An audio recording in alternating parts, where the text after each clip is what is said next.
olharmos para o registro daquelas imagens feitas nos anos 30 e 40 do século passado na Alemanha, que mostram homens e mulheres, jovens e idosos, até mesmo crianças, pessoas das mais diferentes classes sociais, prestando culto a Adolf Hitler,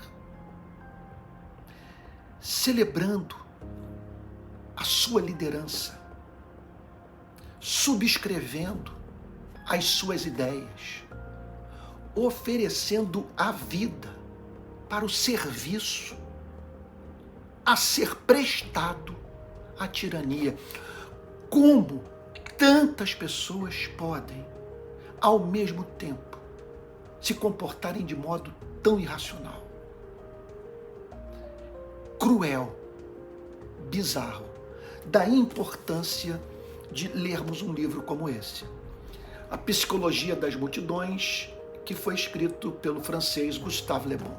Ele projeta bastante luz sobre um tema que deve ser objeto da preocupação do poder público e da sociedade.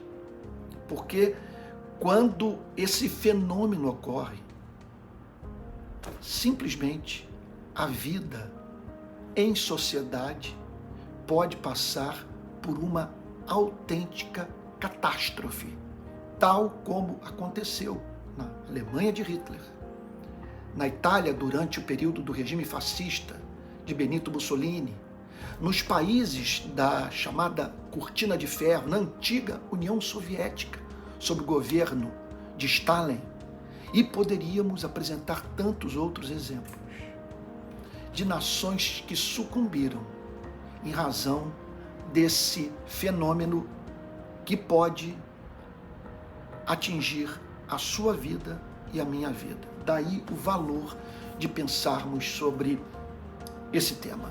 Então eu gostaria de, a partir de hoje, de chamar a sua atenção para as passagens que considero as mais importantes dessa obra. E quero começar pela apresentação do conceito. Há um capítulo inicial chamado de Características Gerais das Multidões, lei psicológica de sua unidade mental. E aí, então, logo no início do livro, Gustave Le Bon trata de apresentar o conceito de psicologia das multidões. O que significa esse conceito, esse fenômeno? Então vamos lá para as páginas 29 e 30. Páginas 29 e 30. Deixa eu achar aqui. Ok, vamos lá. Em sentido comum, a palavra multidão representa uma reunião de indivíduos quaisquer, independentemente de sua nacionalidade, sua profissão ou seu sexo, independentemente também dos acasos que os aproximam. Agora, ponto central. Em certas circunstâncias específicas, e somente nessas circunstâncias específicas, uma aglomeração de homens possui características novas muito diferentes daquelas de cada indivíduo que a compõe. Ele está falando que as pessoas passam a se tornar muito parecidas e se comportar de uma forma que não se comportavam e que não se comportariam se não estivessem sob os efeitos desse fenômeno psicológico. A personalidade, prossegue Gustave Le Bon, consciente, desaparece. Preste atenção nisso. A personalidade consciente desaparece. Você não está mais em contato com o ego da pessoa. Você está em contato com forças poderosíssimas que atuam no seu inconsciente e das quais essa mesma pessoa não se dá conta. E lá você então encontra-se perplexo por ver alguém próximo, um membro da sua família, da sua igreja, um companheiro de trabalho, apoiando o injustificável, o feio. Quer dizer, o conceito de feio e de belo tem íntima relação no cristianismo com a palavra discernimento. A pessoa, no Novo Testamento, possuidora de discernimento, ela é capaz de perceber o feio e o belo nas atitudes morais dos seres humanos. Então você se depara com alguém que parece que perdeu o discernimento, perdeu o juízo. E aí então procura, numa base puramente racional, romper a barreira, atingir a alma, levar a pessoa a tomar consciência de que está sendo descaradamente usada. Contudo, num contexto de colapso da interlocução, por força dessa ação poderosíssima, desse fenômeno, veja só, ao qual todas as sociedades estão expostas. E Gustave Le Bon prossegue dizendo: a personalidade consciente desaparece. Os sentimentos e as ideias de todas as unidades orientam-se numa mesma direção. São milhões de pessoas pensando de uma forma idêntica. Forma-se uma alma coletiva. Preste atenção. Forma-se uma alma coletiva, sem dúvida transitória, mas que apresenta características muito nítidas. Mais claro, impossível. Bom, vamos agora para a página seguinte, na qual ele prossegue na descrição do tema que ele tenciona abordar nesse livro. 1000 indivíduos reunidos ao acaso em uma praça pública sem qualquer objetivo determinado não constituem absolutamente uma multidão psicológica. Observe que ele está dizendo, ele está preocupado com o fenômeno, repito, da multidão psicológica. Ele não está pensando na multidão, ele não está pensando em milhares de pessoas reunidas numa praça. Ele está pensando numa espécie de relação que é mantida por milhares, por milhões de pessoas simultaneamente. Quer dizer, por uma série de reações, espero que eu esteja sendo claro, por uma série de reações, de comportamentos, de atitudes que ocorrem simultaneamente na vida de milhões de pessoas. É isso que eu estou querendo dizer, eu espero que esteja sendo claro. Vamos lá. Parágrafo central para entendermos o ponto, o pensamento do autor.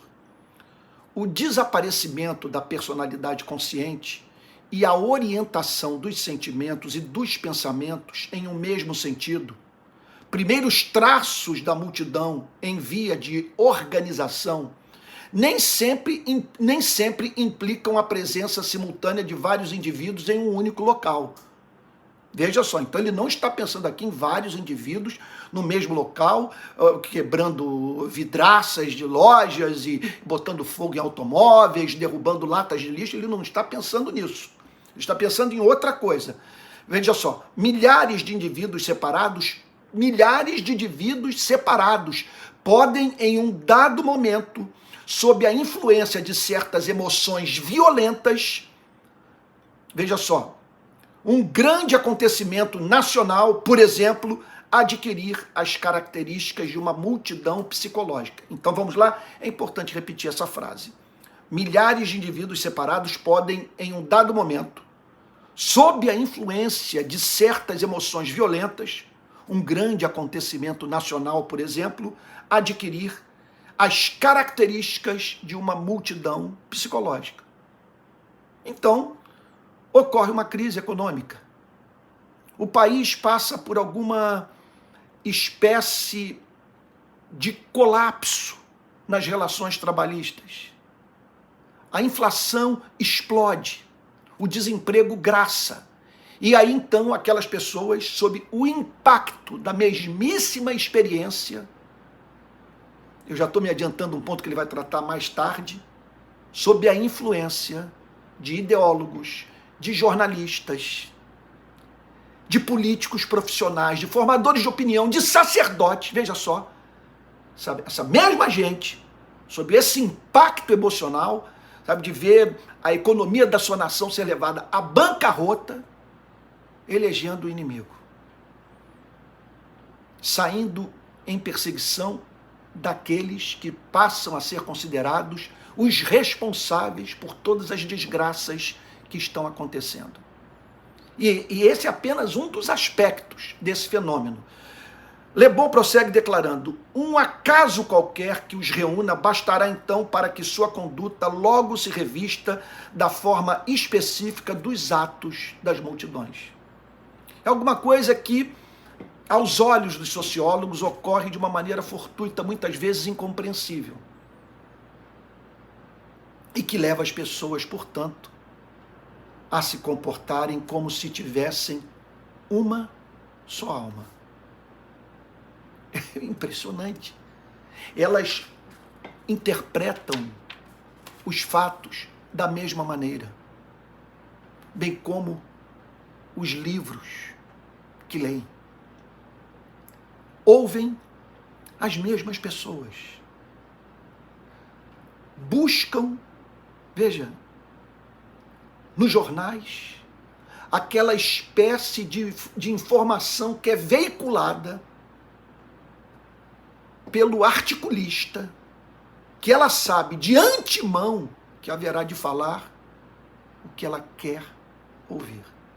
Ela se recusa a se dar ao direito de manter contato com alguém que faça contraponto às suas ideias. Você já viu isso acontecer em alguma família? Em alguma igreja? Em alguma sociedade? É a descrição pura do que vivemos nos últimos anos no nosso país. Bom, Le Bon prossegue declarando a seguinte coisa, após apresentar o conceito, olha só, na página 32, ele apresenta um pensamento central. Olha só, abre aspas. O fato mais surpreendente apresentado por uma multidão psicológica, aqui ele está falando sobre o que o impressionava, é o seguinte: quaisquer que sejam os indivíduos que a compõem, por mais semelhantes ou dessemelhantes que possam ser seu tipo de vida, suas ocupações, seu caráter ou sua inteligência, o mero fato de se haverem transformado em multidão dota-os de uma espécie de alma coletiva. É alguma coisa que transcende as classes sociais. Pega pretos, pega brancos, pega pardos, pega homens e mulheres, e pobres, e a classe média, e ricos, todos são levados de roldão. Essa alma, diz Le Bon, os faz sentir, pensar e agir de um modo completamente diferente daquele como sentiria, pensaria e agiria cada um deles isoladamente. É um processo de despersonalização. Algumas ideias, alguns sentimentos só surgem ou se transformam em atos nos indivíduos em multidão. É uma coisa incrível, assustadora. A história do século XX destaca Timothy Snyder no seu livro que ele fala sobre as lições extraídas do século XX. O que nós podemos aprender daquele século tão sanguinário, século no qual eu nasci. Ele diz o seguinte, que a história do século XX nos ensina que pessoas que moram no mesmo bairro, vizinhos, até mesmo amigos, podem se ver em trincheiras e um tentando matar o outro subitamente. Na página, vamos agora aqui para uma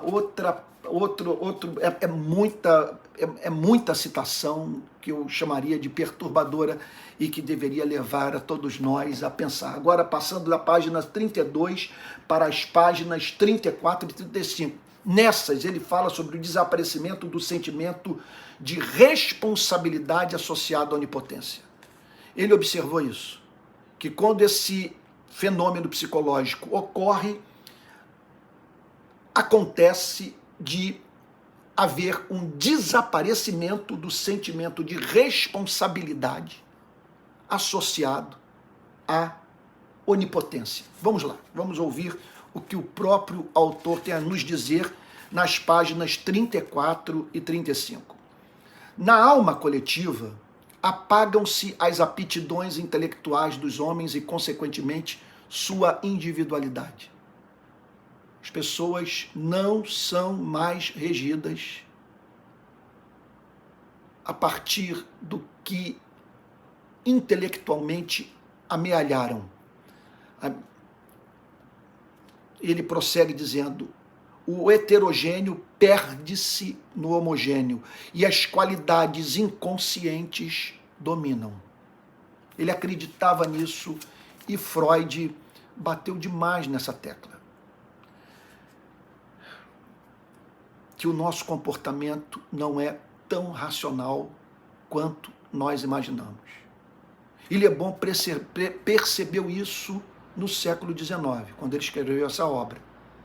De pessoas, portanto, que, olha só, que por passarem a fazer parte dessa alma coletiva, vivenciaram esse apagão das aptidões intelectuais, consequentemente, da sua individualidade. Imagine você vivendo uma experiência como essa. E é claro que quem vive esse tipo de experiência não tem consciência do que está vivenciando. As multidões acumulam não a inteligência, mas a mediocridade. Ele observa isso. O fenômeno faz com que essas pessoas sejam dirigidas pelos seus instintos, pela desrazão e, portanto, entregues às suas paixões, motivações egoístas. Voltaire certamente tem mais espírito do que todo mundo, se todo mundo significa as multidões. O comentário que ele faz. Agora vamos para uma declaração central da página 34. Olha só. Diversas causas determinam o surgimento das características específicas das multidões. A primeira é que o indivíduo na multidão adquire, exclusivamente por causa do número, um sentimento de poder invencível que lhe permite ceder a instintos que sozinho teria forçosamente refreado. Porque ele se vê na multidão. Ele percebe milhares e milhões de pessoas pensando de modo idêntico a ele. Veja, o Brasil precisa de um golpe. Um golpe precisa ser levado a cabo por nós. E como somos muitos, o poder de realizar esse sonho está em nossas mãos. E aí você percebe uma meia dúzia de gatos pingados no 8 de janeiro de 2023, destruindo Congresso Nacional, Palácio do Planalto e a sede do Supremo Tribunal Federal. O que levou aquele sujeito a entrar, veja, sem máscara. Ele se expondo. Eles estavam certos que conseguiriam depor o presidente eleito. Eles não tinham a mínima dúvida, não poucos deles, que conseguiriam enforcar os que julgavam opositores dos interesses republicanos.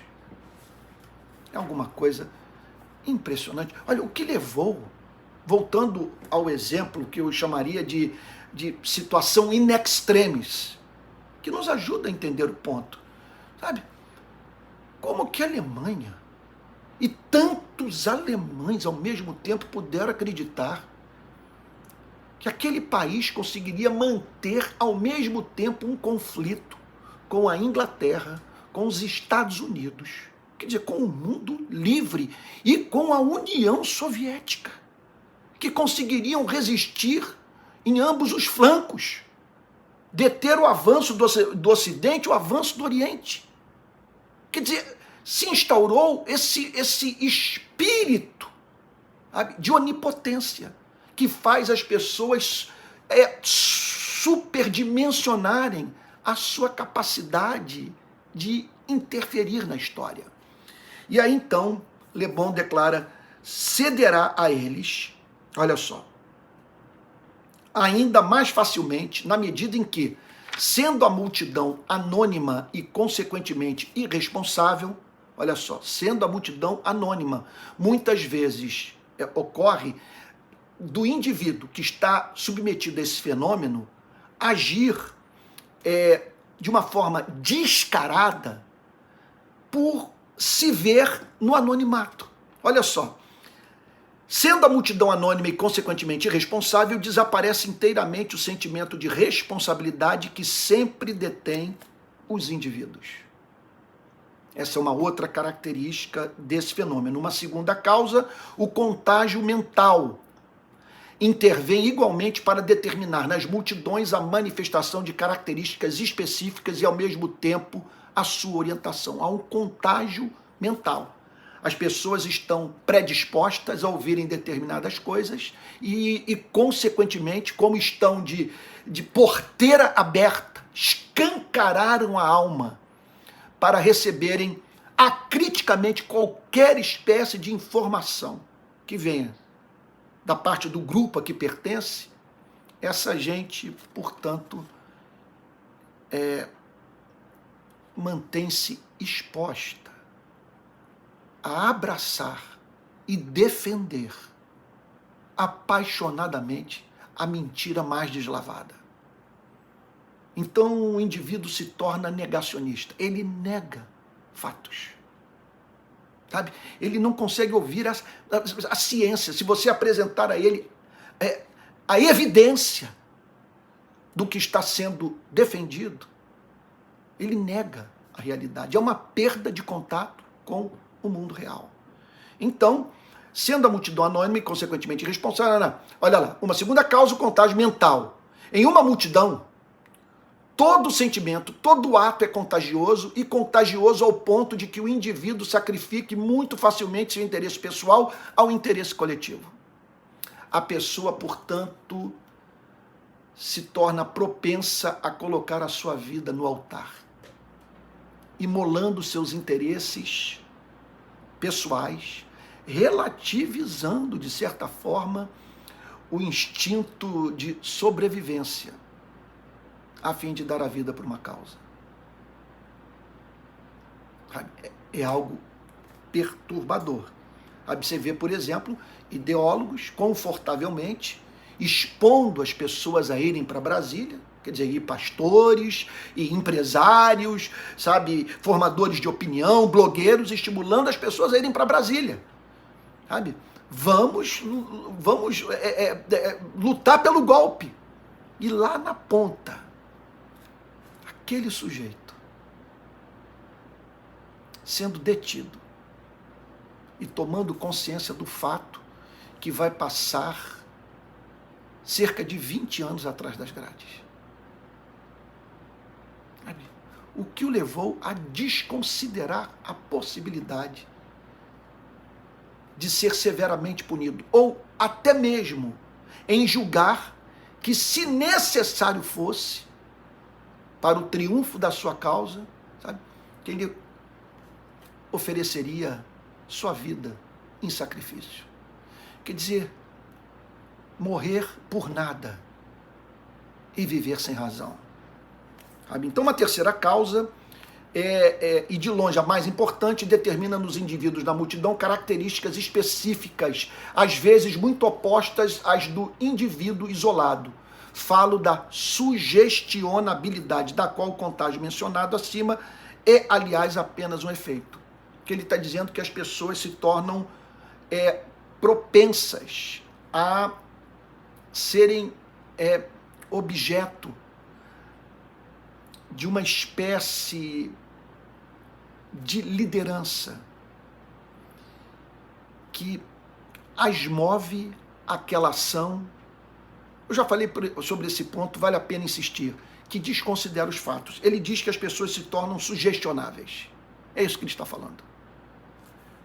E por fim, na página 35, sabemos hoje que o indivíduo pode ser posto num estado tal que, tendo perdido sua personalidade consciente, obedeça a todas as sugestões do operador que o fez perdê-la e cometa os atos mais contrários ao seu caráter e aos seus hábitos. Você está entendendo esse ponto? O que Gustave Le Bon está dizendo, e olha só, ele não apresenta nenhum dado, temos que ressaltar esse ponto e por uma questão de honestidade intelectual, reconhecê-lo.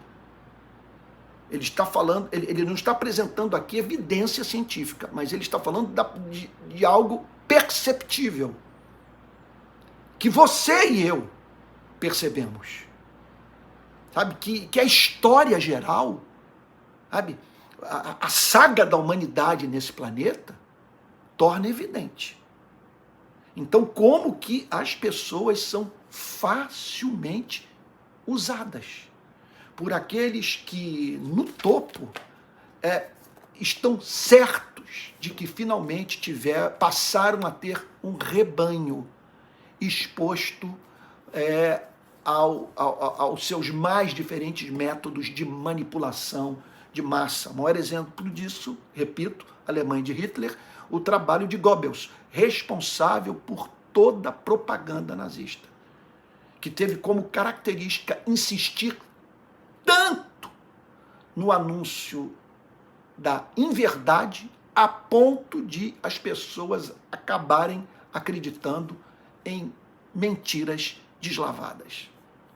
E, por fim, terminando aqui esse capítulo, nós vamos prosseguir nos próximos dias na análise desse livro, nas páginas 36 e 37, Gustave Le Bon fala sobre o domínio da multidão sobre o indivíduo, como que a multidão exerce controle sobre o indivíduo. Então vamos lá para as páginas 36 e 37, é que eu termino. Olha só, ele diz assim: estando paralisada a atividade cerebral do sujeito hipnotizado, ele se torna escravo de todas as suas atividades inconscientes que o hipnotizador dirige segundo a sua vontade. Então é aquilo, o sujeito está lá, ele está sentado, e aí o hipnotizador atua sobre a sua mente, e o faz, portanto, manter uma relação de subserviência àquele que o hipnotizou. E que, então, por exemplo, pede para que ele abrisse a janela, sabe, da sala onde se encontrava, do consultório. E o sujeito vai, se levanta, abre a janela, e depois aquele que o hipnotizou pede para que ele sentasse novamente. Sai o efeito da hipnose, e aí então é perguntado a ele sobre o porquê dele ter aberto a janela, ao que ele responde que ele o fez porque estava sentindo muito calor na sala. Não é uma coisa impressionante isso? Sabe? Então, nele, como no hipnotizado, no indivíduo, na multidão, é isso que ele está falando, enquanto certas faculdades são destruídas, outras podem ser levadas a um grau de extrema exaltação. A influência de uma sugestão o lançará com irresistível impetuosidade para a realização de certos atos. O sujeito não mede as consequências. Uma palavra feliz, uma imagem evocada oportunamente, muitas vezes desviaram as multidões dos atos mais sanguinários. Portanto, desaparecimento da personalidade consciente, predomínio da personalidade inconsciente, orientação por meio de sugestão e de contágio dos sentimentos e das ideias no mesmo sentido, tendência a transformar imediatamente em atos as ideias sugeridas, são as principais características do indivíduo na multidão. Vamos repetir? Olha só. Vou ler pausadamente. Portanto, desaparecimento da personalidade consciente. Número 1. Número 2. Predomínio da personalidade inconsciente. 3. Orientação por meio de sugestão e de contágio dos sentimentos e das ideias no mesmo sentido. 4. Tendência a transformar imediatamente em ato as ideias sugeridas são as principais características do indivíduo na multidão. Ele já não é ele mesmo, é um autômato cuja vontade tornou-se impotente. Pelo simples fato de fazer parte de uma multidão, o homem desce, portanto, vários graus na escada da civilização. Incrível. Olhe para o que está acontecendo em Gaza. As imagens estão chegando diariamente nos nossos lares. O planeta tem consciência de que crianças estão morrendo. Eu não vou gastar tempo discutindo se é genocídio, se não é genocídio. Só sei que tem um nome a ser dado para o massacre de crianças. Como entender tanta gente apoiando algo tão obsceno? Gustave Le Bon declara: pelo simples fato de fazer parte de uma multidão, o homem desce, portanto, vários graus na escala da civilização. Daí a importância de discutirmos esse tema. Isolado era talvez um indivíduo culto. Na multidão é um instintivo, consequentemente, um bárbaro. Você já viu gente se comportar assim? Sob esse efeito, o sujeito que você considerava sensato passa a desenvolver comportamento selvagem. Eu vivi experiências de 2018 para cá, e eu sei que o que eu passo a falar retrata o que muitos vivenciaram no nosso país. De você perder amigos, veja só, com os quais você jamais tratou dos temas políticos, dos quais divergiam. Simplesmente aquele amigo que você considerava leal, querido, se transformou num adversário seu, por não tolerar que você simplesmente discordasse da sua forma de pensar, sem considerar o fato de que ele estava longe de ser guiado pelo que um dia ele teve de melhor. Simplesmente ele foi hipnotizado pela multidão, passou por essa despersonalização, e que faz com que, conforme Gustave Le Bon diz, o homem culto se transforme num bárbaro. Olha só, vale lembrar que desenvolvimento cultural, avanço na educação pública não é panaceia, porque a Alemanha de Hitler era uma Alemanha alfabetizada que havia atingido elevado nível de desenvolvimento intelectual. Isso também é perturbador. Por fim, considerados separadamente, os homens da convenção eram burgueses de hábitos pacíficos. Reunidos em multidão, não hesitaram, sob a influência de alguns líderes, em enviar à guilhotina os indivíduos mais manifestamente inocentes. Está falando sobre a experiência da França no período da Revolução Francesa. Como explicar pessoas que, com Bíblia nas mãos, são vistas no nosso país se comportando de forma tão descortês, de forma tão estúpida, de forma tão boçal. Última citação. Antes mesmo de ter perdido toda a independência, suas ideias e seus sentimentos se transformaram a ponto de poder converter o avaro em pródigo, o cético em crente, o homem honesto em criminoso, o covarde em herói. Bom, no próximo vídeo nós vamos dar prosseguimento, análise desse livro que assim, eu diria o seguinte, cujo conteúdo, caso venha a ser compreendido por nós, poderá inocular nas nossas vidas essa atenção para esse fenômeno, a fim de que nós não sejamos levados a fazer aquilo que um dia trará muita vergonha para a nossa vida.